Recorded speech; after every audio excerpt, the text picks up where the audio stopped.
네, 이번 4월 총선 어느 선거구 한 곳이라도 중요하지 않은 곳이 없겠지만 특히 북구 총선은 울산에서 가장 치열한 불꽃이 튈 것 같습니다. 현재까지 출마자로 거론되는 인물만 여야 모두 7명에 달합니다. 네, 게다가 전현직 국회의원의 실회 의장과 북구청장 출신 등 중량감 있는 인사들이 대거 포진하고 있습니다. 예, 야권 단일화 여부가 북구 총선 본선 주자 결정에 최대 관건이 될 것 같습니다. 전우수 기자가 보도합니다. 북구는 울산 지역 6명의 현직 국회의원 가운데 유일하게 더불어민주당 소속의 이상헌 의원이 포진하고 있는 곳입니다. 현직 의원으로 비교적 느긋한 입장에 있는 이 의원은 일찌감치 중앙당의 공직선거 후보자 검증위원회에서 적격 판정을 받고 출마 시기를 저울질 중입니다. 그런데 울산 북구 총선에 중량급 인사들이 대거 출사표를 던지는 등 선거 분위기가 예사롭지 않습니다. 현재까지 북구 총선 출마를 선언한 인사는 모두 6명. 전현직 국회의원, 기초단체장, 울산시의회 의장, 광역시의원 등 저마다 정치 현장에서 뼈가 굵은 갈록의 정치인들입니다.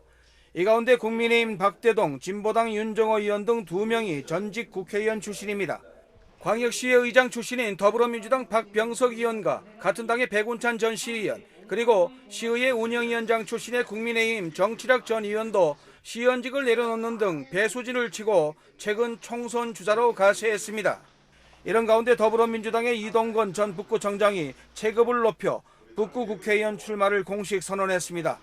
대한민국의 변화와 혁신, 정체된 북구 발전을 위해 다시 뛰겠다고 했습니다.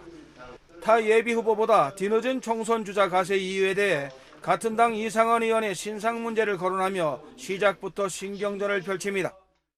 기소가 됨으로 해서 앞으로 너무나 불투명하니까 이 상황을 타개하기 위해서 고민을 하다가 그냥 있게 되면 정치인으로서 어떤 무책임한 그런 결과를 가져오지 않을까, 그걸 염려했어요. 예비후보 등록일 첫날부터 부지런히 발품을 팔고 있는 국민의힘 박대동 전 의원은 공약 발표를 통해 선거활동의 고삐를 바짝 조였습니다.